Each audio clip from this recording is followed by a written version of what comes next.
raising women's voices, one story at a time. Welcome to the She Said Project podcast.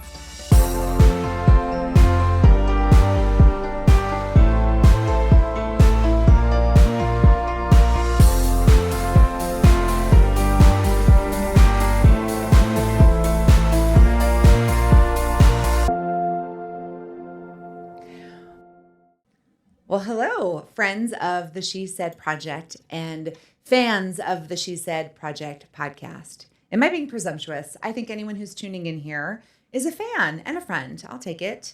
I'm Jenette Jerzik, your host, National Director of the She Said Project. And I'm always excited to spend some time with my lovely co-host, Carrie Rosso. Thank you. Hi. Yeah, new fan, old fan. Everybody's welcome. Everybody's welcome. It's a growing community of women supporting women sharing stories. And at the She Said Project, the stories we share happen to be live on stage, because we're fancy. That's what we do.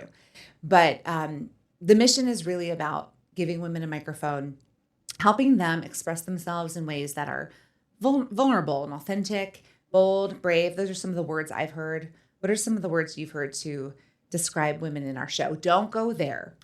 Real women being brave. Come on. Don't toss me that softball. Okay. Lovely. Yeah. Well, I think that the premise is whatever it is that's on a woman's mind, whatever it is that we talk about around the water cooler or at a party or over coffee. And it doesn't it could be all those things, none of those things. It's just whatever's on your mind.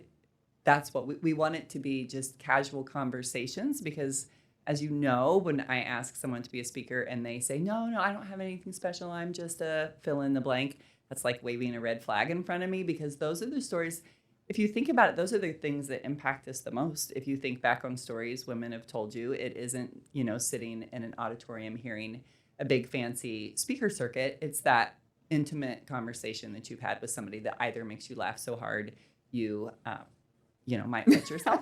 I'm talking about others, not me. But it's those stories or the ones that really hit you in the heart. The word that comes to mind, other than the ones I've already shared, is fearless. The women I've gotten an absolute honor and privilege to work with share stories that I think surprise even them, that they're fearless enough to share. Because these are the topics that we don't necessarily talk about every day at work, at home. These are the secrets that we keep, if you will, when we're walking in our sleep. No. What is the line of that song? Secrets that I keep. Okay, never mind. Yeah, no. I'm aging myself badly. As are these lights. We are not going to do, karaoke today. No. Yeah. And I'm bringing this up for a reason, because our guest today is a woman who very bravely shared a story about a topic that at the time was very, very, very taboo. And she was very, very, very brave. And neither you nor I know her well, because she appeared in one of our amazing new community shows with our friends in St. Louis. And right. So we were don't there. know her well, but we both, I think, when we were listening to her, I think we exchanged glances many times. Like, I love this person. I love this person. Yeah, there were elbows, in the ribs. Okay, we're kind of. There was a lot of hard eye contact during her piece. Mm-hmm.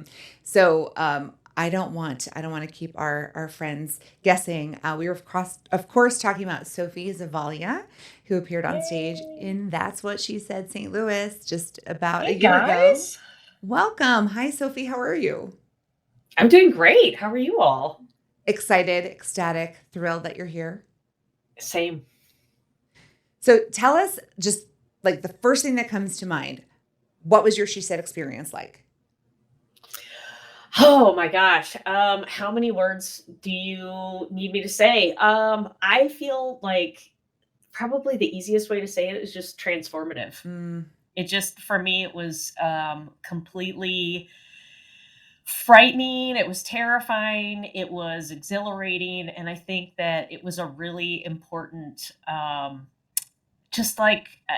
step in my healing journey as silly as that sounds, or not silly, but corny as that sounds. But yeah, it was absolutely transformative. And how did so you were in the St. Louis show, which is, I love all the shows, but that one is near and dear to my heart because Jenny Miller Pratt, who is a college friend of mine, does an amazing show every year. So how did I'm convinced that Jenny convinces everybody that they are 6 foot tall and bulletproof. How did that connection happen? Yeah, so Jenny and I actually knew each other prior to, she said, obviously, we were both part of a group called Leadership St. Louis. That was a year-long program where different kind of community leaders in St. Louis were brought together. So that's initially how I met Jenny, and you're absolutely right. Just such a positive force and so encouraging. And I was thinking about it. I think it was because I post on LinkedIn quite a bit. And so Jenny was following me on LinkedIn, and I had posted a story. And I don't remember if it was about me taking the bar or me talking about kind of how my first semester grades in law school were just bad and how that, was part of my journey. And she reached out to me after that and was like, "Oh, I would love for you to get involved in this. Like, are you interested?" And I was just like, yes, absolutely. But probably not for the reason that you expect me to. And that's what became the subject of my talk, basically. LinkedIn, the classy, sophisticated businesswoman social media platform. Yes, absolutely. Please come check me out on LinkedIn. I'm a very prolific poster, and it's very silly, but I enjoy it, and it's another platform to kind of have something to say. I sometimes forget the value of that platform. It's really grown in the past Yeah. few years as a very viable resource to connect with people, to meet new people, to find jobs and all kinds of new friends.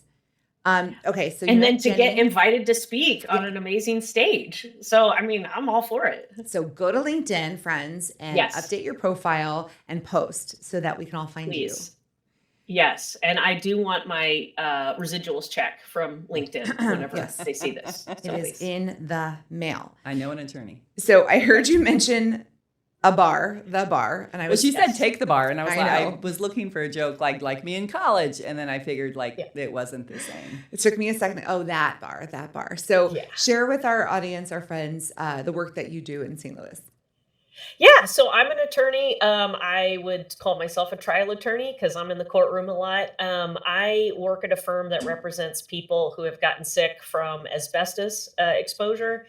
We also do other kind of class action consumer protection type cases, but the asbestos stuff is my bread and butter.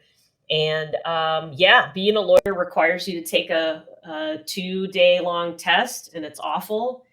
And yeah, I'm happy to answer any questions about that, but that's pretty much what I've been doing that type of work since I became a lawyer in 2013. So it's been a minute. Well, for someone who works in a field that is so challenging, and it doesn't sound like there's a lot of laughter and giggles in asbestos poisoning. You'd be surprised. I feel like we have a lot in common with public defenders in the sense that there's a lot of gallows humor because a lot of what we do is very heavy and very sad, and there's a lot of I'm obviously very biased, but there's a lot that you could be maybe angry about, let's say, Mm. over things that have happened over time. But you have to find a way to laugh somehow. So Well, that was I got a good. that was the observation I was going to make for someone in your field. You seem to be very happy, very positive. You have this beautiful energy. Well, thank you. I appreciate it. I've been incredibly lucky to find a group of people to work with who are absolutely incredible. And actually, a lot of them were at the She Said performance, which was, yeah, I could get emotional just thinking about it. But yeah, it's as with any job. I think it's the people that you work with that really make it worth showing up every day. I don't know what that's like. Yeah, I'm sure. It seems like you guys have a lot of tension. But we could talk about that too. We could dissect We it. need a mediator, please. Right. Perfect. I'm totally kidding, of course. Carrie Rosso is my ride or die in the land of She Said. People don't see her as often as they see me now, but everyone needs to know that Carrie is the original, the OG Is that code founder for old? of the She Said project. And it is so much fun for me when she and I are sitting side by side in an audience watching a show, especially one that neither one of us worked on, because we get to sit back and experience your stories for the very first time, just like everyone else in the audience. And we get to laugh with you. We get to cry with you. It's one of my favorite parts of the process. Well, that's why the St. Louis show, I think, is so special, because we always sit there like proud parents, and then not only getting to see it grow and see a light being on all these amazing women in a new city, but for me, then the Jenny Miller Pratt thing, like, it's just, we were just a puddle at your show, basically, Sophie. Yeah. Sorry about It was that. an awesome cast. I mean, Jenny was just, she picked an amazing lineup, I think. I thought everybody was, and again, I'm biased because that was my group, but I thought the cast was amazing. Well, all the shows seem to have their own sort of dynamic and chemistry. Do you keep in touch with your cast? Not as much as I would like to. So I keep in touch with Jenny. Casey Smart, I've hung out with her a couple times.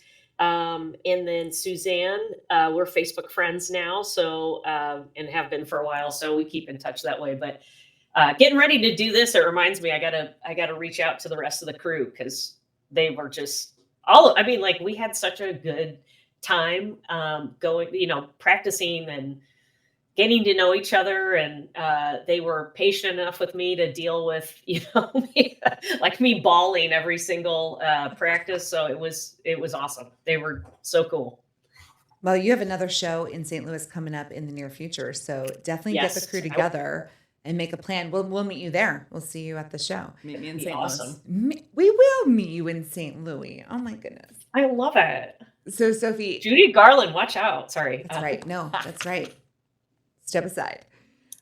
We need to share the story that, like, we are talking around it, and now we need to talk about it so that our friends who are listening can really get to know you as well. So I wanted to ask you for like a teaser, like tee us up for the performance without giving it away too much, if you know what I mean. Like, share with our friends the story you chose and the meaning behind it, but don't give it all away. Absolutely. So I think that my story is about the transformative nature of love and learning to embrace all truth and not just the convenient parts of it. Okay. Well, we're going to take a quick break, and when we come back, we're all going to enjoy Sophie's story from St. Louis. We'll be right back.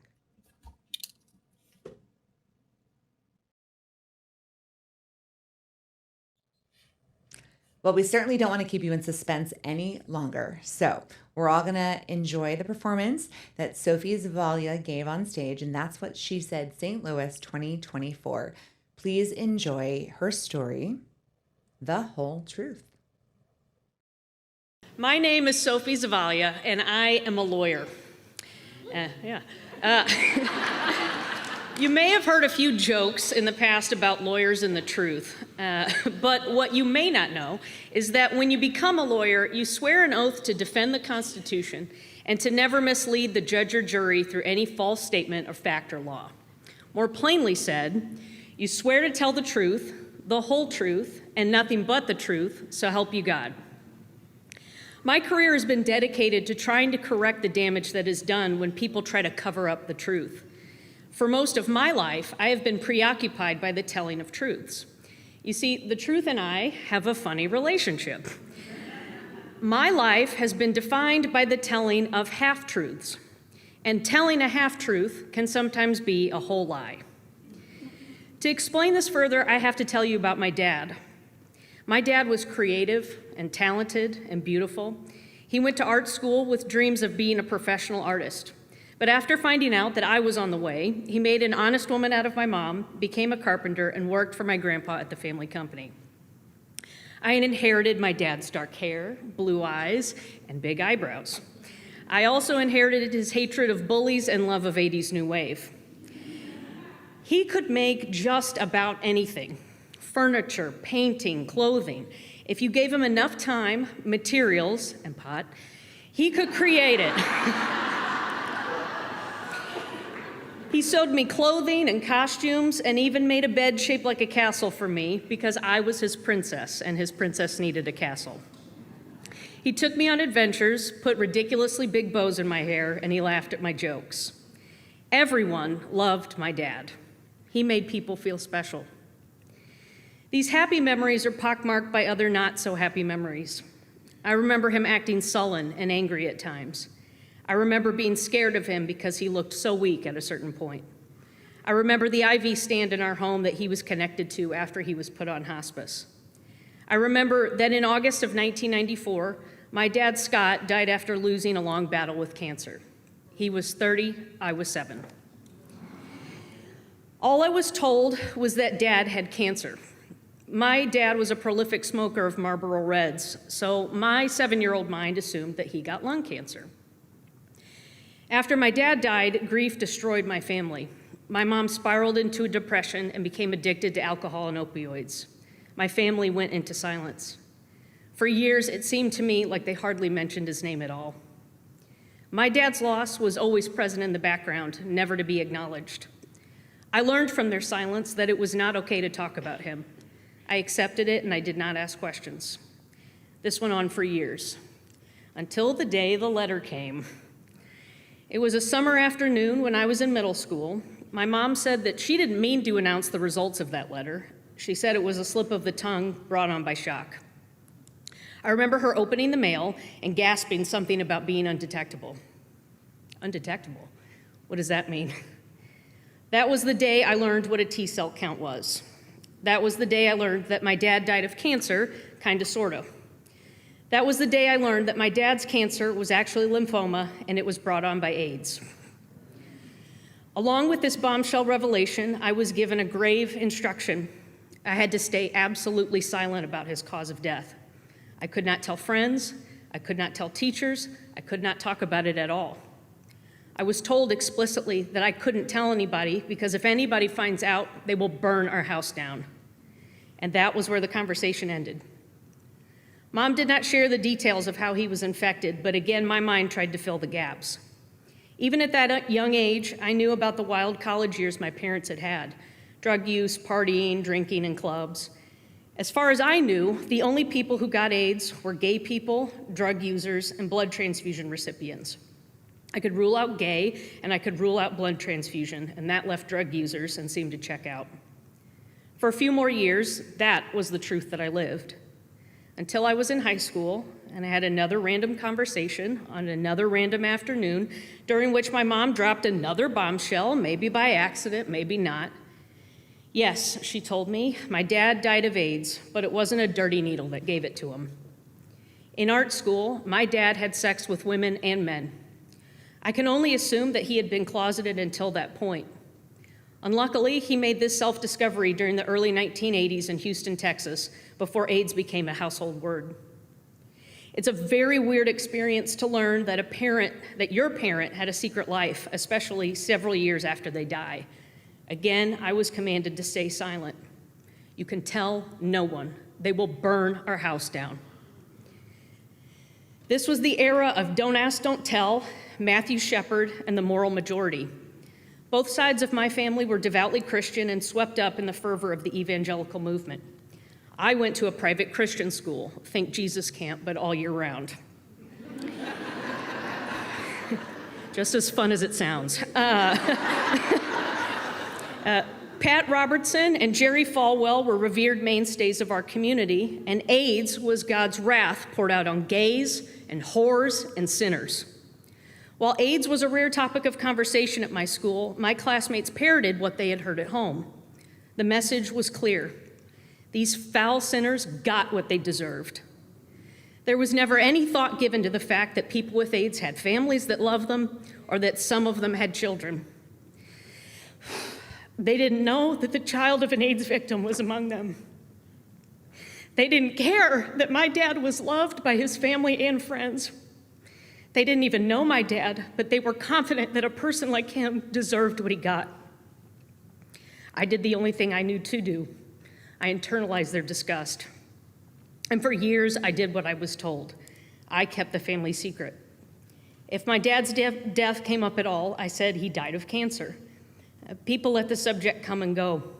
I don't know if they just picked up the vibe that it was a touchy subject for me, or if they just weren't that interested in finding out more. I tried to convince myself that it wasn't a lie because, well, it was half true, but I didn't feel like I was telling the truth. I felt like I was lying. I believed with all my heart that my truth was ugly and needed to be hidden away, that my dad, who I loved so much, needed to be consigned to the silence of the past, that I was a liar, that I was ugly on the inside, and that if people knew the real me, they would reject me. Then, in the summer of 2008, I fell in love. Love has a funny way of creeping up and knocking you in the head and changing the way that you look at life. I met this guy, Hayden. He's here tonight.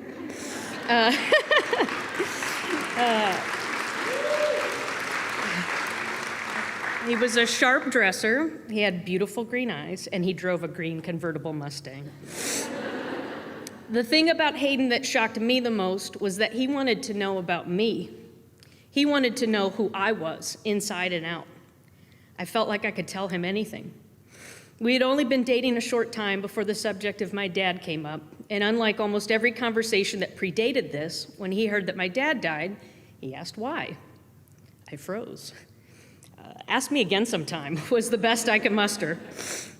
I didn't want to lie, but I wasn't ready to tell the truth. A few months later, he asked again. I ignored every instinct in my body to lie and to hide, and I said it. He died of AIDS. And dear audience, he didn't dump me right then and there. He didn't judge me, he didn't treat me differently, and no one burned my house down.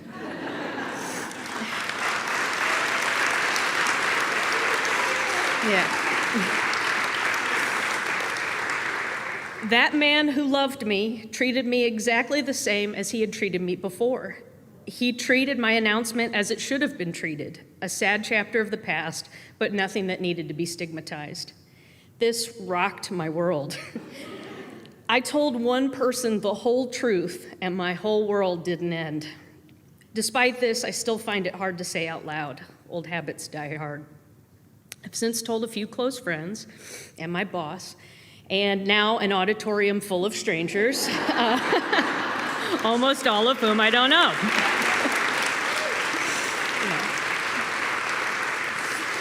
Truly people I can trust. And every time I've managed to say it, the reaction has been the same: support and love and empathy. It's the reaction that I should get. It's the reaction I wish my dad had gotten. The truth is that my dad was complicated and beautiful and beloved and unlucky. The truth is that because of the stigma against gay people and against AIDS, my life has been defined by shame and living lies.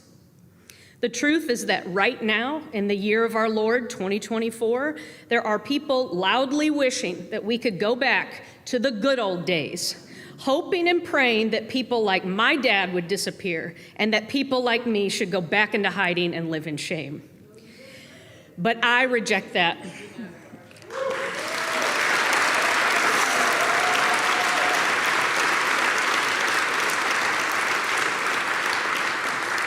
I stand before you and proclaim my truth, my whole truth, and nothing but the truth. I am not ashamed of my dad. I am not ashamed of the virus that took his life, or the fact that he was gay or bisexual or whatever he was. I am ashamed that we accept a society where any person has to hide who they truly are. I am ashamed that we allowed a virus to be so politicized that families were shamed into silence. To my dad, I am so sorry that you felt like you had to hide and that you felt like a failure.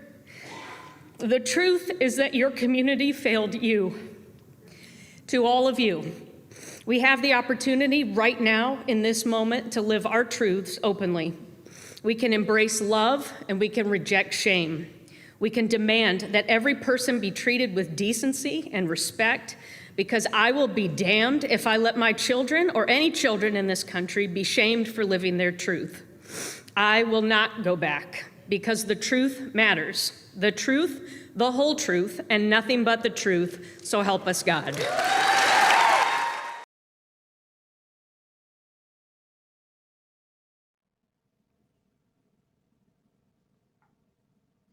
So, Carrie, you know how we talk about stories that make you laugh and cry simultaneously, like at the same time? Yeah, that's it.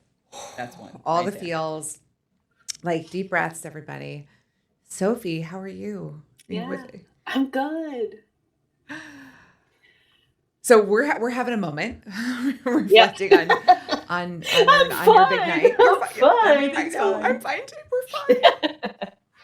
My goodness. Yeah. First of all, what a beautiful tribute to this man to see you stand up there and speak about him with such pride. Kudos to you. Bravo. Thanks. Yeah, it was important. It And was important to do, I thought. it was such a lovely tribute to your dad and to so many people who went through such similar stories during that time. But I loved that it also was sort of a nod to the future of like a warning or a war cry, like let's not ever let that Yeah. happen again. Let's be different this go round. Yeah. And it's I won't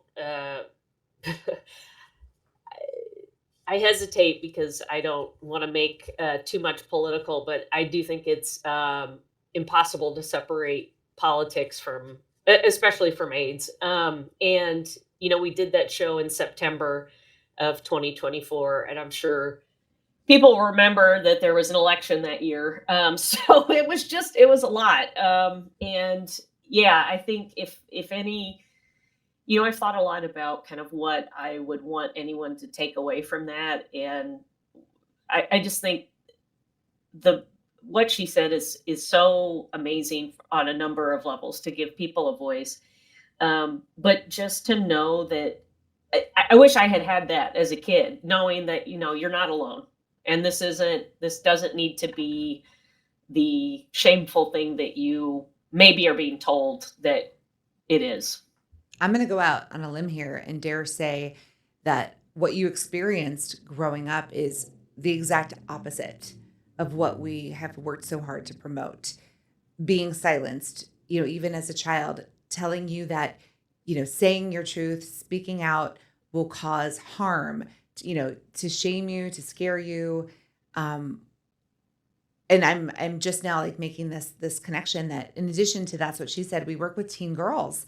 And this makes it even clearer to me how important it is that we give a space to girls who need to explore their truth, the whole truth, and nothing but the truth because of what it can do to them holding on to it. I'm curious because we know that you grew up and you found your truth and you found peace and you're still, working on all the things. But what was the journey for that young girl between, don't say anything or people will burn our house down to opening your mouth for the first time for your wonderful partner, Hayden, who gets extra claps.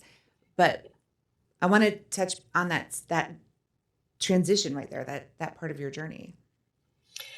Yeah, I mean, I to be honest with you, I feel like I'm still figuring that out because there was, I think that, and especially getting ready for this speech or my story, I had to do a lot of reflecting, and I've done a lot of reflecting in many many years of therapy, which I would highly recommend to all people. But I think there has to be a recognition that I don't think that the sort of putting on of shame as it came from inside my family, I think it was protective. And looking back, I think it's really easy to say like, okay, that actually wasn't protective. That actually was very dysfunctional. But I think that the intention was, keep her safe and don't give her any problems that she doesn't need in addition to, losing her dad or, going through all this. And I think that as I've gotten older and, being defined by that shame and internalizing a lot of it just got to the point where when I met someone who I really felt loved me and really accepted me, and I wanted him to love me and I wanted him to accept me, that for whatever why why in that moment that's who I chose to tell, why it took that for me to start talking about it. I really don't know, but other than just this feeling of like, I'm tired. I'm tired of carrying it, and I'm tired of um, hiding. So let's see what happens. And that's the other thing that I think. I don't know if you guys have talked about this with any of your other guests, but just the more I tell people the reality, it just strikes me how, and I don't mean this like in a flippant way, but it's just very mundane. Like it doesn't like the secrecy has lost all of its power for me, because it's like, ooh, if anybody knows, like, what are they gonna say? And it's like, whatever. Yeah, he died. It sucked, but okay. Like life moves on.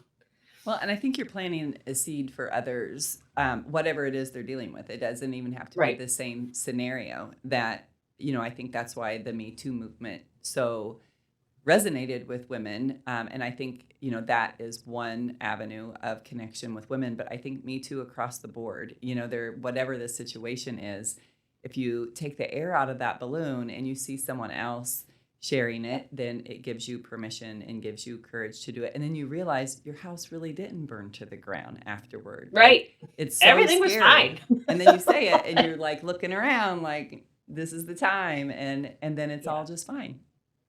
Yeah, and just like returning back to that whole idea of like talking to teen girls, like that's also been something that and I don't know if the right word is like struggled with, but for me, like keeping that secret became like a defining thing for me. That was like a definitional, like, this is who I am. I keep this secret. Like, no one can know this.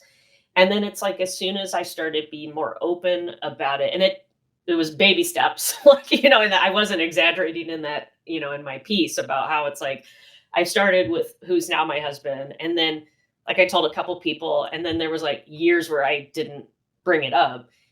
And it's like, once you kind of lose, like the secret loses its power, and it also loses its like novelty. But that can be, I think, that can be its own, like, wow, like I spent all these years like holding on to this. Like, why? Like, why did I do that? Because it really is not that big in the scheme, in the grand scheme of the universe. Like, so I don't know. It's been all good. It's all good things, but it's just Well, one of a our lot to early piece through. speakers described early trauma as sort of a sword that is used, and it's a painful thing, but that if you're able to take that out, now you can use that sword for good. You can use it to, Right. Carve a path through a jungle or protect yourself or others. And I think of that a lot, like Yeah. you can use things that hurt to transition it to a different purpose. And there are lots of people who never get that freedom. Like that secret goes with them to the grave. And I feel sad that, like you said, the word mundane, once it's released, it really wasn't that big of a deal. But there are some Yeah. people who can never, ever overcome that fear. I'm curious to know how your mom is through, like, when you explained, what she said to you, and as a 7-year-old girl, what to not say, the fear that she must have been living in of the judgment, and, how did she get through it? Yeah. So complicated. So, we're still working on that. And I think she was incredibly supportive of the speech. And I think it was good for us in the sense of, to be honest, it, it's hard to say. It's not that we've never had that conversation, but I think that laying it all out, like and that, the process of me kind of putting it into a narrative, maybe was like helpful for her to see, from me as now that I'm an adult. But yeah, we had a long, we had a long conversation about exactly that. And it's just, so I think it's good. I think it's good to have those conversations and to hopefully create more dialogue. Well, and as a mom, I was thinking of her through a lot of that, and Yeah. she was not. It wasn't unjustified to have those fears. There were really scary things Oh, yeah. happening in that time, and so imagining, the fear that you would have for this little person that you love most in the world, and sometimes that informs our decision making that we later look back on and think, but it all came from a place of like I was really scared for my family. Yeah. No, and that's why I said earlier, I don't think there was any, ill intent behind it. I think Mhm. she was just doing her best in the moment to figure out, in a very chaotic situation of trying to figure out like, okay, how do I navigate this? And I think I'm a mother now too, and it's just you do have that question of like, you're already kind of constantly, at least I am, constantly questioning, like, am I doing the right thing? Am I raising my kids right? Am I, teaching them the right lessons in the right way? And then you add on top of it, like, not only the loss of her spouse, my dad, but then just all of the, social, because you can't divorce it from what was going on culturally at the time. And I would love to, look back and see that that was all made up, or that everybody was welcoming and everybody would have, but I that just wasn't reality. I don't think Yeah. that was reality. Thankfully it is, I think, mostly now, but I think even now it's dangerous in certain communities and in certain parts of the world. The It's not a stigmas safe conversation. stigmas still exist for sure. Yeah. I love what you said about having a long talk with your mom. And I'm not sure if it was because you were going to present the story on the stage, but I'm going to pretend it was. Yeah. That's one of the beautiful things that I've seen come out of this process as well is women getting to have hard conversations because it's important to do so before, airing the family secrets in a public way. But it has been, Yeah. I've witnessed it being a healing journey for women to open up those old wounds and let them heal in a better way from talking about it. So we have lots more to talk about, but we're going to take a quick break, and when Sure. we get back we're going to learn more about Sophie. Oh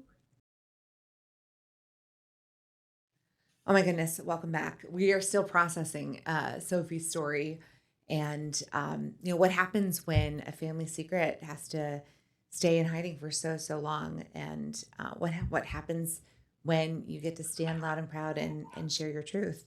Well, the hope is that the show can be a bridge because sometimes, you want to have that conversation and you want to bring it up, but there's, often no good way to be like, so remember in 1987. But if you're going to talk about it on a stage, then that sort of opens the door for you to say, so this thing I'm writing, I want to talk to you about it.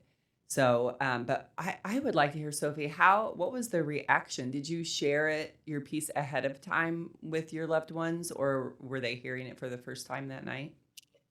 So it was, I would say it was mixed. My husband got to read it. I had written it. Obviously, I didn't perform it for him, but he read it before the stage. And then, I don't know anything, especially given the nature of my topic. I don't know any way other than to be open and sort of truthful. I gave certain people in my family the opportunity to kind of talk about it ahead of time. I reached out to them and didn't get a whole lot of bites, let's say, on that offer. So I think for most people, it was hearing it for the first time. And Carrie, I really appreciate what you just said because, like, especially when it came to like the people who I consider to be my work family, I messaged them and was like, "Hey, I'm going to be in this show. Like, you don't have to come, but I would love it if you were there," without telling really anybody what to expect. And so it just I had that exact reaction of like, I really want to tell you people like this is defining for me, but like, when do I bring it up? Like, is it like over lunch? Like, oh yeah, by the way, like, like my dad had AIDS and I lived with like lots of shame and trauma for decades. Yeah. Anyway, do you like your sandwich or is it like, do you want You another want a ice? French fry? Yeah. It just, yeah. So it just, another reason why this opportunity was really great, because it gave me the chance to like say it without it being weird otherwise. I Yeah. don't know. You didn't have to come up with the intro. Right. It was just like, yeah, here it is. Well, And you're a captive audience, which, for a lawyer, especially, like the ego of just having a captive audience, which is amazing. well, I like to sit in the front row, but yours is one of those I wish I could have seen from the back to see, because I was so impacted. And like I said, Jeanette and I just kept sort of hard staring at each other. What a powerful story it was. But I would have loved to have seen everyone else, because I think it had to impact everybody hearing your words that night. Well, hopefully, I mean, that's very kind of you to say. And it was just incredible. And just like, especially afterwards, like, just the outpouring of support. And like, I've gotten, members of my family have reached out who have seen it, and friends and people that I haven't, talked to in so long, like they've seen the video and reached out, and it's just been nothing but totally positive feedback, which has been really awesome. I think I'm it's so happy to hear that. Yeah, and it's so important to keep telling those stories, because while details may change, the gist of, somebody going through something like that and the reaction that we can as a culture have during those times, hopefully hearing stories like that will really open people's eyes to, like, whatever I'm faced with, I want to be really purposeful in how I respond and how I make clear to everyone around me that this is how I feel. Yeah. And it's hard. It's hard because, I think everybody, well, most people, I think, want to be kind and not upset anybody, and don't want to step on any toes. And, that's kind of the other aspect of it, I think, is like, you don't want to burden anybody else with your crap, I guess. And it's uncomfortable It's sometimes. just like, Like in the past, I think, if there would be an uncomfortable moment, or I would feel like this is taking a turn, and then I would often just like vagina, make some joke, right, and right. like, That's perfect. we're all laughing, we are laughing. And now I've really been working hard that when there's something like that, to just sit in silence and let it be Not crack a uncomfortable. vagina. Make it So awkward. hard. Make it It's as so weird hard. as Just possible. See, to break the silence. where you blurt out vagina, I just try to make everything a joke and just turn everything into a joke. That's my deflection method. So I've also become aware of this, and I'm working on it. But yeah, if we can just sit with the discomfort for even half a second and let somebody else talk about it, I think that would be huge. And then you can make a joke later. Yeah. I'm curious to know if you had, in your adult years, looked into support groups or advocacy. What is happening in the AIDS community today? What do you know about it? Yeah, so here in St. Louis, to be honest, like I've not been able to find a whole lot. That may just be, I mean, I've looked, and hopefully that means there aren't that many people living with HIV and AIDS here. I mean, I know that there's an amazing organization, Doorways, that I've recently become familiar with, and kind of, the goal is to get more involved. But they provide housing for people living with HIV and AIDS. And then also the St. Louis Area Food Bank, I volunteered for them a number of times, and they provide, um, between them and St. Louis Effort for AIDS, like food and meals for people living throughout the community. But yeah, in terms of, I wish there was more of a, like events or all that, but it seems like in the last several years, it's been kind of hard to come by. And I don't know if that's pandemic related or if that's just a, function of the community or what, but it's unfortunately not great news. They're working on a vaccine for HIV, which is amazing, and so I'm hopeful that continues to get funding. Well, hopefully, in a world where more and more people can live out their truths, there are less secrets, less little girls being told, to keep quiet out of fear. Less people walking around full of shame. Unless mom's feeling like that's the way to protect their child. You Yeah. know, if you want to Correct. protect your child, this is the way to do it. And no, yeah, we're not trying to fault anyone Oh or yeah. yeah, she like you said earlier, she absolutely did what she needed to do out of love. But my hope is that as people live more truthfully, you know, there isn't a reason for there to be secrets. You know, there isn't a reason for the fear. We're gonna take a quick break and then we're gonna chat with Sophie just a little bit more. I'm excited. Be right back.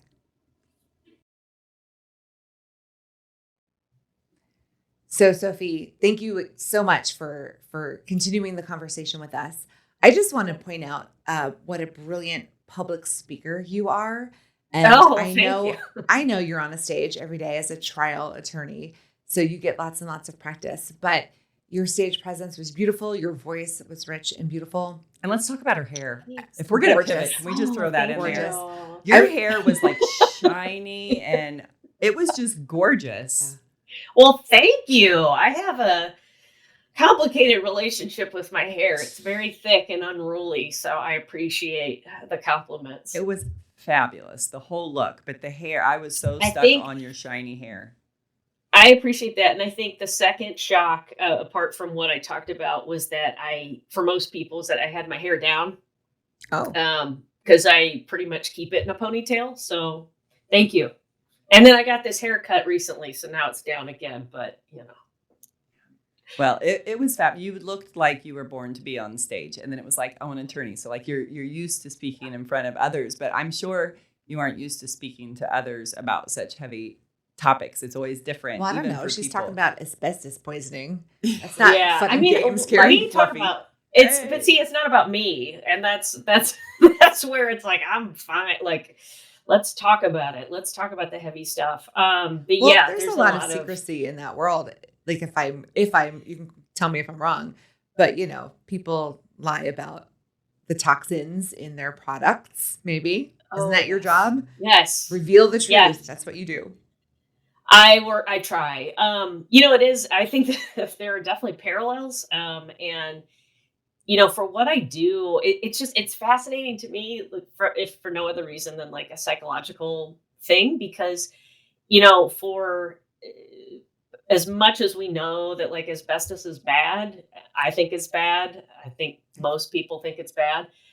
But within companies, people don't want to take responsibility for that. And I think it's shame. It's like, I think in the back of the head, they know that, this was wrong, that maybe their company did something wrong, but people will go to great lengths to avoid accepting any sort of responsibility for wrongdoing. And they will tell themselves all sorts of interesting things to help them sleep at night, has been my observation. Okay, so how do you sleep at night? Like, how do you decompress? Are you like a rock climber, a karaoke? Oh, I love that. What do you do? Oh, decompress I from wish all I that? had a hobby. I sleep well at night because I feel like I'm doing the right thing. And I have 2 kids who keep me very busy when I'm not at work. And so their hobbies are my hobbies. So whatever you want to talk about with Pokemon or wrestling, if you want to talk about Cody Rhodes I'm your girl. or, John Cena, oh my gosh, John Cena, I'm all really. over it. I mean, Pokemon I'm is all a very over it. popular topic in my house as well. I fully understand. Yes. And why Pikachu is the best. And Yes. why I mean, Pokemon Pikachu, Gold is EVV. I mean, it's one of these days I'm going to get a hobby, you guys, and I'll come back and be a very interesting person. But One for of these now- days, I'll figure out what Pokemon is or what it means or if I care. But Oh, see, I grew up playing it, so Oh, I did this not. is all like reliving my own childhood. good for so you. It's been great. Yes. I don't think it's a coincidence at all that you are a trial attorney fighting the fight for people who've been harmed, or particularly in an industry that is shrouded in secrecy. Like to me, that is, Could be a connection. I'm connecting the dots pretty Yeah. quickly. I don't know. Just You're You're not all seeing my it, therapist. but I'm seeing it. Yeah, they're definitely. I mean, I think that's part of what I definitely think. Not consciously, I don't think that was ever my intention, but I think that is certainly what kept me interested in the beginning, and what has kept me engaged over time, just because it's like you're working with people, and on both sides, and just trying to keep something hidden that's like really bad, and like really in the litigation field, it's like it has made people sick and it has killed people. And it's like, how do we approach this? Like, how do we get around it?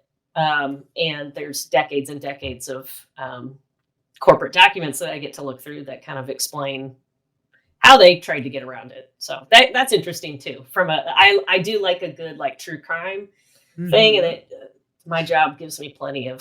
I love it's not a crime. I got to be clear. It's not criminal, but it feels like a true crime. I love how you weaved it into your story, though, with your big finish. The truth, the whole truth, and nothing but the truth. It was right. It was so I had beautiful. A little dramatic flair, just to keep it fun. That's Jenette's love language. That's right. Dramatic flair, yes. Yes. In addition to being a heartfelt story, it is a theatrical performance. And Jenny Miller-Pratt would agree with me, because that girl has got some theater training and she knows what's going on. So she produces an incredible show. You shared the stage with some incredibly talented women that night. And Sophie, we're so glad that you were able to come back and join us and, unpack more about your story and your experience, so that our listeners could get to know you some more. But I'm so afraid we're out of time. But stay in the She Said family. Keep us posted on what's going on. And best wishes to you in all the things. And thank you so much, like sincerely. I really appreciate this opportunity, and more importantly, appreciate That's What She Said and just the performance. It's amazing. You've created something amazing. So thank you. And you're welcome. And thank you for being a part of it. This has been so much fun. And thank you to everyone who makes the She Said Project podcast possible. Kerry and I, we love what we get to do. So we're grateful. Over and out? Over and out. So let's do this. Thank you for listening to the She Said Project podcast. All materials contained in the podcast are the exclusive property of the She Said Project and That's What She Said LLC. For more information on our live shows, go to shesaidproject.com.